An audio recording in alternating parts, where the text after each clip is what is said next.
गीतिका खुदकुशी केस में आरोपी गोपाल कांडा के गुड़गांव के दफ्तर से दिल्ली पुलिस ने कंप्यूटर की हार्ड डिस्क और कुछ दस्तावेज बरामद किए हैं। गीतिका एमडीएलआर के इसी दफ्तर में काम करती थी, जहां पर अब से कुछ देर पहले दिल्ली पुलिस पहुंची है और वहां से कंप्यूटर की हार्ड डिस्क देखिए बरामद की है। ये कंप्यूटर की हार्ड डिस्क उस दफ्तर में पहुंचकर पुलिस ने अपने कब्जे में ली है। उसके घर भी गोपाल कांडा अभी साथ में था, गोपाल कांडा को घर भी ले जाया गया, लेकिन दफ्तर से ये बरामदगी हुई है। और क्या इस हार्ड डिस्क के बरामदगी के बाद इस हार्ड डिस्क से खुलेंगे गीतिका की सुसाइड के राज? दिल्ली पुलिस करीब 3 घंटे पहले गोपाल कांडा को लेकर उसके दफ्तर पहुंची थी और तब से ही सबूतों की तलाश जारी थी। वहां से जो बरामदगियां हुई हैं उन्हें दिल्ली पुलिस के अधिकारी अपने कब्जे में लेकर रवाना हुए हैं। कांडा को पुलिस उसके घर भी ले गई थी। गुड़गांव में ही गोपाल कांडा का घर भी है और दफ्तर भी, जहां पर एमडीएलआर एलायंस के दफ्तर पर पुलिस की टीम 3 घंटे पहले गोपाल कांडा को भी लेकर पहुंची है। हमारे साथ एबीपी न्यूज संवाददाता नीरज राजपूत जुड़े हैं, उनसे बात कर। नीरज, दिल्ली पुलिस की टीम पहुंची, दफ्तर पहुंची, हार्ड डिस्क जब्त की।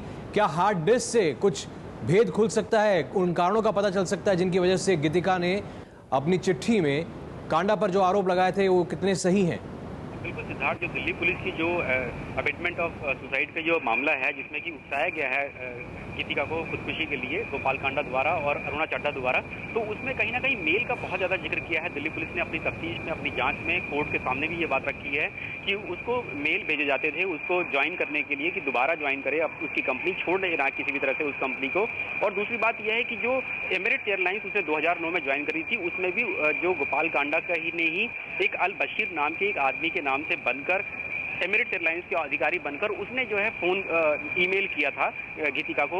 जब दुबई में रहती थी गीतिका, 42 दिन तक काम किया था उसने एमिरेट्स एयरलाइंस में, और उसमें कहा गया था कि उसके खिलाफ एक गुड़गांव में केस बन गया है और जो कॉन्सुलेट जनरल है दुबई में इंडिया के, उनका प्रोफाइल अटैच करके भेजा गया था। तो पुलिस का कहना है कि उससे कहीं ना कहीं जो गीतिका थी वो दबाव में आई थी और उसको छोड़ना पड़ा था वहां से। और एमिरेट्स एयरलाइंस को भी गोपाल कांडा ने मेल भेजकर ये कहा था कि जो गीतिका है उसने फर्जी तरीके से उनके यहाँ पर नौकरी की थी, इसलिए उसको निकाल दिया जाए। इसलिए एमिरेट्स एयरलाइंस से निकाला गया और उसके बाद फिर मजबूर होकर गीतिका को एक बार फिर से इस कंपनी में, यानी एमडीएलआर कंपनी जो गोपाल कांडा की कंपनी थी, इसमें काम करना पड़ा था। तो पुलिस का कहना है कि ये जो मेंटल हैरेसमेंट था, इसी की वजह से सुसाइड किया है गीतिका ने, और यही कारण है कि उसने 4 अगस्त की रात को सुसाइड किया। और इसके लिए जो ईमेल हैं जो किए गए हैं उनको ढूंढना बहुत जरूरी है। और क्योंकि पुलिस को कहीं ना कहीं शक है कि पिछले 12 दिनों में जब गोपाल कांडा फरार था, उसने इस हार्ड डिस्क को डैमेज करने की कोशिश की, या फिर इसको डिस्ट्रॉय किया, या फिर निकाल दिया। इसीलिए दिल्ली पुलिस ये कंप्यूटर्स और हार्ड डिस्क अपने साथ लेकर जा रही है, जो तस्वीरों में साफ दिखाई दे रहा है। गुड़गांव में एमडीएलआर का जो कंपनी है का जो ऑफिस है, जो गोपाल कांडा जिसका मालिक है।